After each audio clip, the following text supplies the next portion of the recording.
സ്വർണക്കൊള്ള CPM-ന്റെ അടിവേരിളക്കം. അയ്യപ്പകോപം പിണറായി സർക്കാരിനെ വെന്തുരുക്കും. ഇതാണ് സംഭവിക്കാൻ പോകുന്നത്. കഴിഞ്ഞ ദിവസം ഹൈക്കോടതി ദേവസ്വം ബെഞ്ച് അക്കമിട്ട് SIT-യുടെ സ്പെഷ്യൽ ഇൻവെസ്റ്റിഗേഷൻ ടീമിന്റെ പാളിച്ചകൾ നിരത്തിയിരുന്നു. എന്തുകൊണ്ട് അന്വേഷണം ഉന്നതരിലേക്ക് നീങ്ങുന്നില്ല? എന്തുകൊണ്ടാണ് തെരഞ്ഞെടുപ്പിന് തൊട്ടു മുൻപ് പൊടുന്നനെ അന്വേഷണം നിലച്ചതുപോലെ മന്ദീഭവിച്ചത്? തെരഞ്ഞെടുപ്പിന് മുമ്പ് ഉന്നതന്മാരെ, രാഷ്ട്രീയ നേതാക്കളെ തൊട്ടിരുന്നുവെങ്കിൽ തെരഞ്ഞെടുപ്പിനെ അത് പ്രതിഫലിപ്പിക്കുമെന്ന് ഭയന്നാണോ അത്തരത്തിൽ ഒരു മെല്ലെപ്പോക്ക് നയം സ്വീകരിച്ചത്? ഇതൊക്കെയായിരുന്നു ഹൈക്കോടതിയുടെ നിരീക്ഷണങ്ങൾ. യഥാർത്ഥത്തിൽ എന്താണ് സംഭവിച്ചത്? അന്വേഷണം അട്ടിമറിക്കാനുള്ള ബോധപൂർവമായ ശ്രമം നടന്നു. ശബരിമല സ്വർണക്കൊള്ള അട്ടിമറിക്കാൻ വേണ്ടി അന്വേഷണ സംഘത്തിന് മുകളിൽ വലിയ സമ്മർദ്ദമുണ്ടായി. പാർട്ടിയുടെ സമ്മർദ്ദമുണ്ടായി, സർക്കാരിന്റെ സമ്മർദ്ദമുണ്ടായി. ഈ സമ്മർദ്ദങ്ങളുടെ അടിസ്ഥാനത്തിൽ ഉന്നതരിലേക്ക് അന്വേഷണം എത്താതെ അന്വേഷണം വഴിതിരിച്ചു വിടാനുള്ള ശ്രമം SIT പോലും നടത്തി. ഇവിടെ എന്താണ് CPM പറഞ്ഞത്? ഞങ്ങൾക്ക് അന്വേഷണ സംഘത്തിന്റെ മുകളിൽ ഒരു നിയന്ത്രണവുമില്ല. അന്വേഷണം നിയന്ത്രിക്കുന്നത് ഹൈക്കോടതിയാണ്. ഹൈക്കോടതിയുടെ നേരിട്ടുള്ള നിയന്ത്രണത്തിലാണ് ഈ അന്വേഷണ സംഘം രൂപീകരിച്ചതും പ്രവർത്തിക്കുന്നതും. ഞങ്ങളുമായി ഒരു ബന്ധമില്ല, ഒരു പുലബന്ധം പോലുമില്ല. ഇതാണ് സംസ്ഥാന സർക്കാർ പറഞ്ഞുകൊണ്ടിരുന്നത്. എന്നാൽ ഈ അന്വേഷണ ഉദ്യോഗസ്ഥരാരാണ്? പിണറായി വിജയൻ ഭരിക്കുന്ന, പിണറായി വിജയൻ മുഖ്യമന്ത്രിയായ, പിണറായി വിജയൻ ആഭ്യന്തര വകുപ്പ് കൈയാളുന്ന, ആഭ്യന്തര വകുപ്പിന്റെ കീഴിലുള്ള കേവലം ഒരു SP-യും DYSP-യും CI-മാരും സാധാ പോലീസുകാരുമാണ്. അപ്പോൾ ഇന്നല്ലെങ്കിൽ നാളെ ഇവരുടെ അധികാരി ഈ സർക്കാർ തന്നെയാണെന്നുള്ള ബോധം ഈ അന്വേഷണ സംഘത്തിനുണ്ട്. അതുകൊണ്ട് തന്നെ അന്വേഷണ സംഘത്തിന് മുകളിൽ സർക്കാരിന്റെ സമ്മർദ്ദം യേശുമെന്ന കാര്യത്തിൽ ഒരു തർക്കവും വേണ്ട. ഏത് കോടതി കണ്ണിൽ എണ്ണയൊഴിച്ച് കാത്തിരുന്നാലും, ഏത് ജഡ്ജി കണ്ണിമ ചിമ്മാതെ കാത്തിരുന്നാലും ഈ പോലീസുകാർക്ക് കൂറ് ഒരു തരത്തിൽ ഈ സർക്കാരിനോടും പാർട്ടിയോടും ഉണ്ടാകും. കൂറല്ലെങ്കിൽ വിധേയത്വം ഉണ്ടാകും. ഇതിന്റെ ഫലമാണ് അന്വേഷണത്തിലെ ഈ മെല്ലെപ്പോക്ക്. ഇതിന്റെ ഫലമാണ് അന്വേഷണം അട്ടിമറിക്കാനുള്ള ബോധപൂർവമായ ശ്രമം. എന്തുകൊണ്ടാണ് അന്വേഷണം പത്മകുമാറിൽ അവസാനിച്ചത്? ഈ 2019 താൻ ദേവസ്വം ബോർഡ് പ്രസിഡന്റ് ആകുമ്പോൾ തനിക്ക് ഉണ്ണികൃഷ്ണൻ പോറ്റിയെ അറിയില്ല എന്ന് പത്മകുമാർ പിടിച്ചപ്പോൾ തന്നെ മൊഴി നൽകിയതാണ്. ആർക്കാണ് അറിയാവുന്നത്?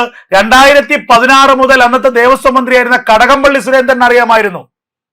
കടകംപള്ളി സുരേന്ദ്രനാണ് അവിടെ ഉണ്ണികൃഷ്ണൻ പോറ്റിയെ കൊണ്ടുവന്നതെന്ന് വരെ പത്മകുമാർ മൊഴി നൽകി. കടകംപള്ളി സുരേന്ദ്രൻ എന്ന CPM-ന്റെ ഇപ്പോഴത്തെ MLA, മുൻ മന്ത്രിക്കെതിരെ അതിഗുരുതരമായ മൊഴിയാണ് പത്മകുമാർ നൽകിയത്.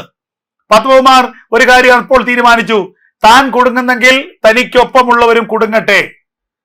അതുമാത്രവുമല്ല, ഈ സ്വർണപ്പാളികളൊക്കെ തന്നെ ഉണ്ണികൃഷ്ണൻ നമ്പൂതിരി മാറ്റിത്തരാമെന്നും അതിന്റെ സ്പോൺസർഷിപ്പ് ചെയ്യാമെന്നും പറഞ്ഞുകൊണ്ട് കത്ത് നൽകിയത് ദേവസ്വം മന്ത്രിക്കാണ്. ദേവസ്വം മന്ത്രി കണ്ട കത്താണ് തനിക്ക് ഫോർവേഡ് ചെയ്തെത്തിയത്. ആ കത്തിന്മേൽ തുടർ നടപടി സ്വീകരിക്കുക മാത്രമാണ് താൻ ചെയ്തത് എന്ന് പത്മകുമാർ അന്വേഷണ സംഘത്തിന് കൃത്യമായ മൊഴി നൽകി. ഈ ഒരൊറ്റ മൊഴി വച്ച് അടുത്ത അന്വേഷണ സംഘം ചോദ്യം ചെയ്യേണ്ടതും അറസ്റ്റ് ചെയ്യേണ്ടതും മുൻ ദേവസ്വം മന്ത്രി കടകംപള്ളി സുരേന്ദ്രനായിരുന്നില്ലേ? ഇതിനുശേഷം ആണ് അന്വേഷണം അട്ടിമറിക്കപ്പെടുന്ന സാഹചര്യം ഉണ്ടായത്. പിന്നീട് അന്വേഷണം രാഷ്ട്രീയ നേതൃത്വത്തിലേക്ക് തിരിഞ്ഞില്ല. പതിയെ വീണ്ടും അന്വേഷണം ഉണ്ണികൃഷ്ണൻ പോറ്റിയിലേക്ക്, മുരാരി ബാബുവിലേക്ക്, ഇത് കൊണ്ടുപോയ സ്മാർട്ട് ക്രിയേഷൻസിലേക്കൊക്കെ ബോധപൂർവം വഴിമാറ്റാനുള്ള ശ്രമം നടത്തി. അവിടെ രാഷ്ട്രീയ നേതൃത്വത്തിലേക്കുള്ള അന്വേഷണം അവിടെ അട്ടിമറിക്കപ്പെട്ടു. അതിന് കാരണങ്ങൾ രണ്ടാണ്. ഒന്ന്, ആ ഘട്ടത്തിൽ കടകംപള്ളിയെ അറസ്റ്റ് ചെയ്യണമെന്നില്ല, ചോദ്യം ചെയ്യാനെങ്കിലും വിളിപ്പിച്ചാൽ അത് കേരളത്തിൽ തദ്ദേശ തെരഞ്ഞെടുപ്പിൽ ഉണ്ടാക്കുന്ന ഇമ്പാക്ട് വളരെ വലുതാകും. CPM-ന് തലയിൽ മുണ്ടിട്ട് പുറത്തിറങ്ങേണ്ടി വരും. സ്വർണക്കൊള്ളയിൽ CPM-നുള്ള പങ്ക് ഇപ്പോൾ തന്നെ ജനങ്ങൾക്ക് ബോധ്യപ്പെട്ടു.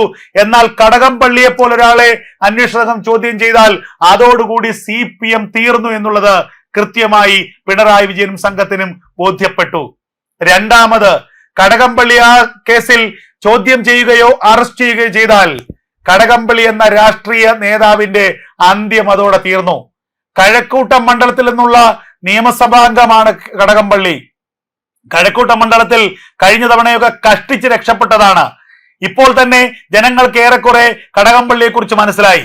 ഇനി തങ്ങളുടെ ഒരു നേതാവ്, തങ്ങളുടെ ഒരു MLA സ്വർണ്ണക്കൊള്ള കേസിൽ അറസ്റ്റിലായാൽ പിന്നീട് കഴക്കൂട്ടം മണ്ഡലത്തിലേക്ക് തിരിഞ്ഞു നോക്കേണ്ടതില്ല എന്നുള്ളത് കൃത്യമായി CPM അറിയാം. ആ സീറ്റ് BJP കൊണ്ടുപോകും പാട്ടും പാടി. ഇവിടെ പോറ്റിയെ കേറ്റിയെ എന്നുള്ള പാട്ട് കേട്ടപ്പോ തന്നെ ഹാലിളകിയ പിണറായി, ഇതുകൊണ്ടൊന്നും തീർന്നില്ല. 6 തലമുറ അനുഭവിക്കും അയ്യപ്പന്റെ കോപം, അയ്യപ്പന്റെ ശാപം താങ്കളെ വിടാതെ പിന്തുടരും. അയ്യപ്പന്റെ സ്വർണം കട്ട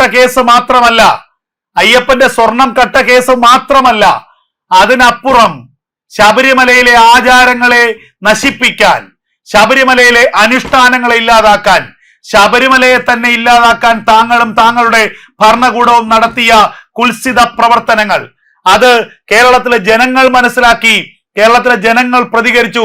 ആ ജനങ്ങളെ താങ്കൾ പോലീസ് ഉപയോഗിച്ച് അടിച്ചമർത്തി.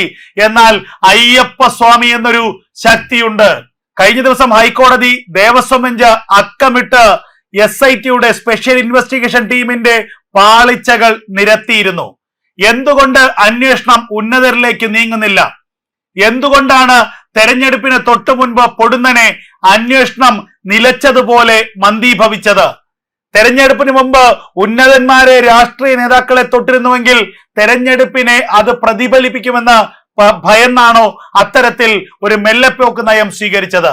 ഇതൊക്കെയായിരുന്നു ഹൈക്കോടതിയുടെ നിരീക്ഷണങ്ങൾ. യഥാർത്ഥത്തിൽ എന്താണ് സംഭവിച്ചത്? അന്വേഷണം അട്ടിമറിക്കാനുള്ള ബോധപൂർവമായ ശ്രമം നടന്നു. ശബരിമല സ്വർണ്ണക്കൊള്ള അട്ടിമറിക്കാൻ വേണ്ടി അന്വേഷണ സംഘത്തിന് മുകളിൽ വലിയ സമ്മർദ്ദമുണ്ടായി. പാർട്ടിയുടെ സമ്മർദ്ദമുണ്ടായി, സർക്കാരിന്റെ സമ്മർദ്ദമുണ്ടായി. ഈ സമ്മർദ്ദങ്ങളുടെ അടിസ്ഥാനത്തിൽ ഉന്നതരിലേക്ക് അന്വേഷണം എത്താതെ അന്വേഷണം വഴിതിരിച്ചു വിടാനുള്ള ശ്രമം SIT പോലും നടത്തി. ഇവിടെ എന്താണ് CPM പറഞ്ഞത്? ഞങ്ങൾക്ക് അന്വേഷണ സംഘത്തിന്റെ മുകളിൽ ഒരു നിയന്ത്രണവുമില്ല. അന്വേഷണം നിയന്ത്രിക്കുന്നത് ഹൈക്കോടതിയാണ്. ഹൈക്കോടതിയുടെ നേരിട്ടുള്ള നിയന്ത്രണത്തിലാണ് ഈ അന്വേഷണ സംഘം രൂപീകരിച്ചതും പ്രവർത്തിക്കുന്നതും. ഞങ്ങളുമായി ഒരു ബന്ധമില്ല, ഒരു പുലബന്ധം പോലുമില്ല. ഇതാണ് സംസ്ഥാന സർക്കാർ പറഞ്ഞുകൊണ്ടിരുന്നത്. എന്നാൽ ഈ അന്വേഷണ ഉദ്യോഗസ്ഥരാരാണ്? അയ്യപ്പസ്വാമിയുടെ മുന്നിൽ താങ്കൾ ചെയ്ത കുറ്റത്തിന് ശിക്ഷ അനുഭവിച്ചേ പോകൂ, താങ്കൾക്ക് കൃത്യമായ ശിക്ഷ ലഭിക്കും, അതിൽ യാതൊരു സംശയവും വേണ്ട. ശബരിമലയിൽ കാണിച്ചു കൂട്ടിയ കോപ്രായങ്ങൾക്ക്, ഇരുട്ടിന്റെ മറവിൽ, രാത്രിയുടെ മറവിൽ, പോലീസിന്റെ അകമ്പടിയിൽ സ്ത്രീകളെ കയറ്റി, ഫെമിനിസ്റ്റുകളെ കയറ്റി അവിടുത്തെ ആചാരത്തെ ലംഘിച്ചതിന്, ആചാരത്തെ നശിപ്പിച്ചതിന് പിണറായിയും കൂട്ടരും അനുഭവിച്ചേ പോകൂ. അയ്യപ്പ കോപത്തിൽ വെന്തുരുകും പിണറായി സർക്കാർ. അയ്യപ്പ കോപത്തിൽ നശിച്ച് നാമാവിശേഷമാകും പിണറായിയുടെ ഈ ഭരണകൂടവും എന്ന കാര്യത്തിൽ ഒരു സംശയവും വേണ്ട.